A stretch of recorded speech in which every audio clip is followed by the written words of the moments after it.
The winter fuel allowance, U-turn. Waspy women, U-turn. The two-child benefit cap, U-turn. Grooming gangs inquiry, U-turn. The family farms tax, U-turn. Digital ID, U-turn. Jury trials? U-turn. We hope so. We hope so.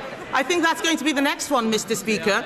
Week after week, these poor people sitting behind him have to defend the indefensible, only for him to U-turn a few days later. She talks about U-turns and consistency.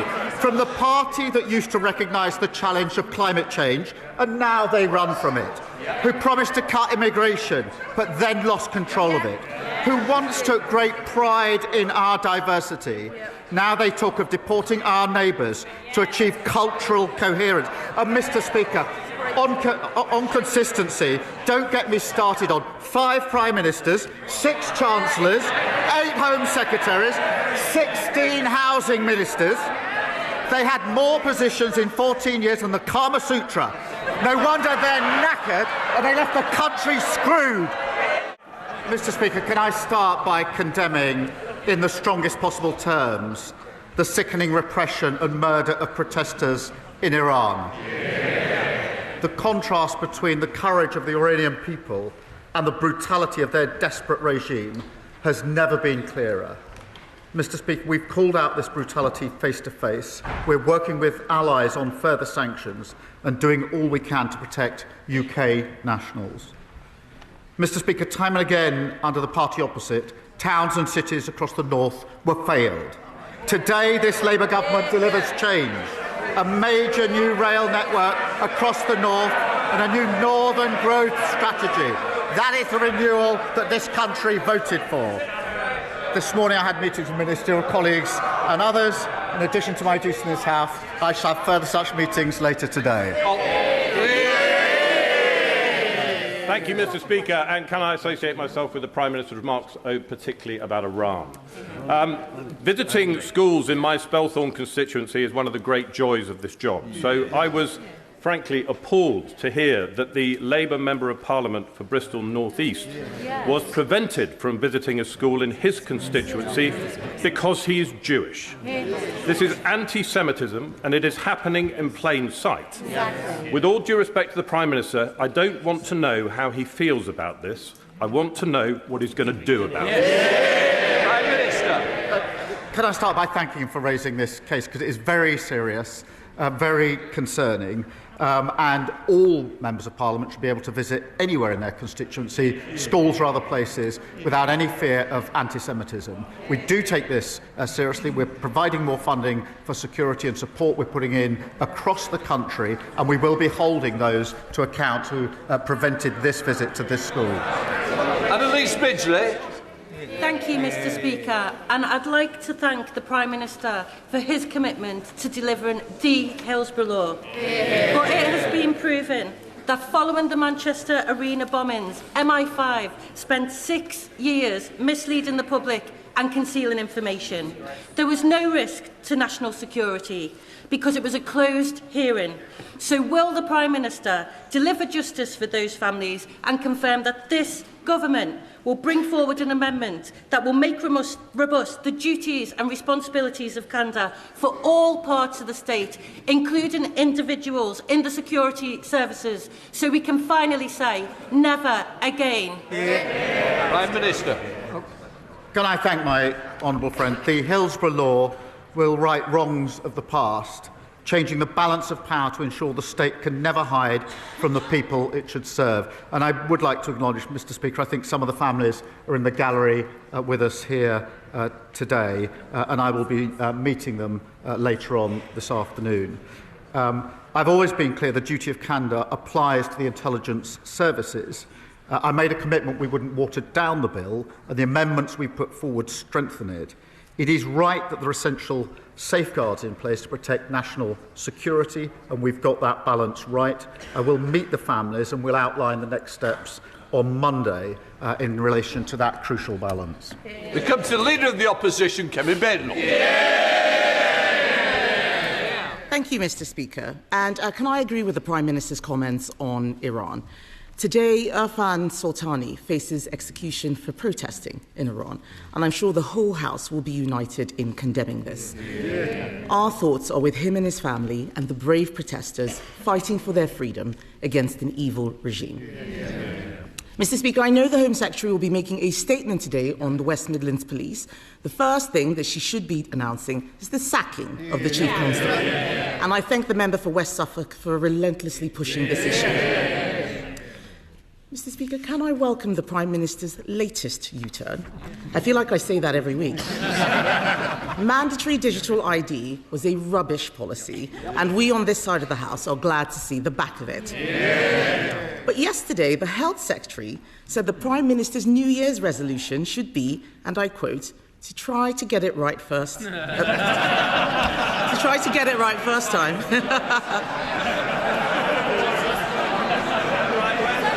Try to get it right first time. Yes, you did say that. You did say that. My question is, does he agree? Prime Minister. Mr. Speaker, I'm determined to make it harder for people to work illegally in this country, and that's why there will be checks, they will be digital, and they will be mandatory. And I'll tell her what this government is doing, whether on planning, child poverty, employment rights, investing in our NHS. We're taking the right choices for Britain, and they oppose every single one of them. And she talks about U-turns and consistency. From the party that used to recognise the challenge of climate change, and now they run from it, who promised to cut immigration, but then lost control of it, who once took great pride in our diversity. Now they talk of deporting our neighbours to achieve cultural coherence. And, Mr. Speaker, on consistency, don't get me started on 5 Prime Ministers, 6 Chancellors, 8 Home Secretaries, 16 Housing Ministers. They had more positions in 14 years than the Kama Sutra. No wonder they're knackered and they left the country screwed. Kemi Badenoch. A lot of waffle, Mr. Speaker, but it's still a U-turn.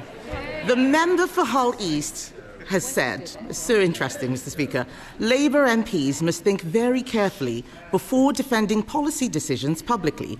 He said, and I quote, "This stuff leaves us looking really stupid." I'm sorry to tell him, but Labour MPs have been looking stupid for a long time. But let's look, Mr. Speaker.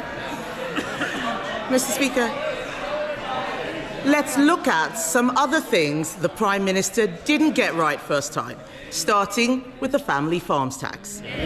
Some farmers were so terrified they sold their farms last year only for the Prime Minister to U-turn 2 days before Christmas.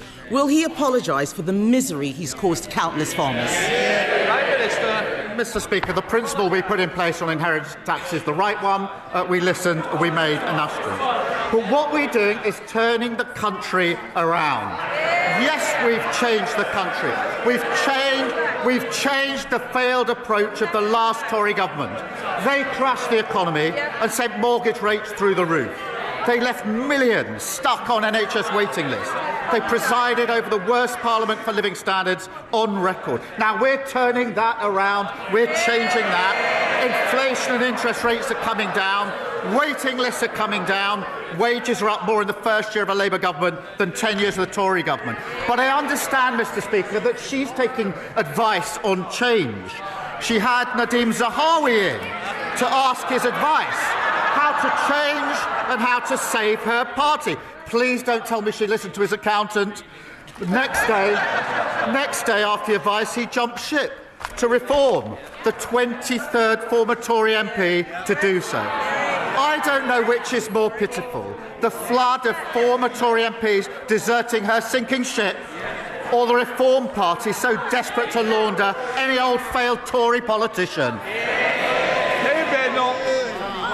Mr. Speaker, the Prime Minister doesn't need to worry about me. I'm all right.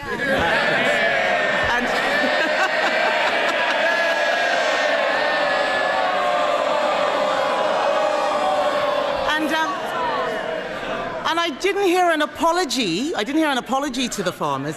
Has he even apologised to the member for Penrith, who stood up for farmers only to have the whip removed?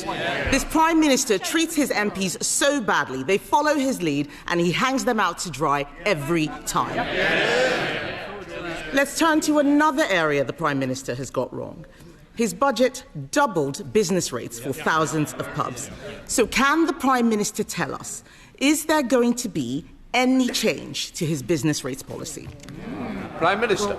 Mr. Speaker, we're working with the sector to ensure that they get the support that they need. I have to say, the Leader of the Opposition's newfound concern for pubs will come as a surprise to anyone who remembers the 7,000 pubs that were closed under the Tories. And as Business Secretary, she didn't say a word about it. So we support business. We also support workers, Mr. Speaker.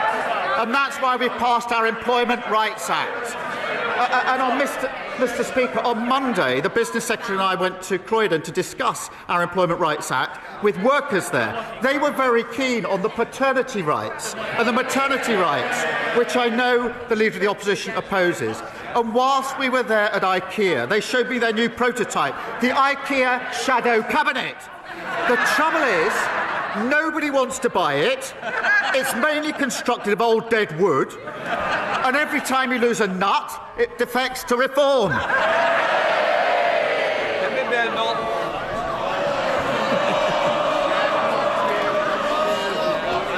Mr. Speaker, he didn't answer the question about business rates. It sounds like he doesn't know what his policy is. And this has been a farce from start to finish. On Monday, the Business Secretary said the Chancellor did not even realise the impact of her business rates policy. No surprise there.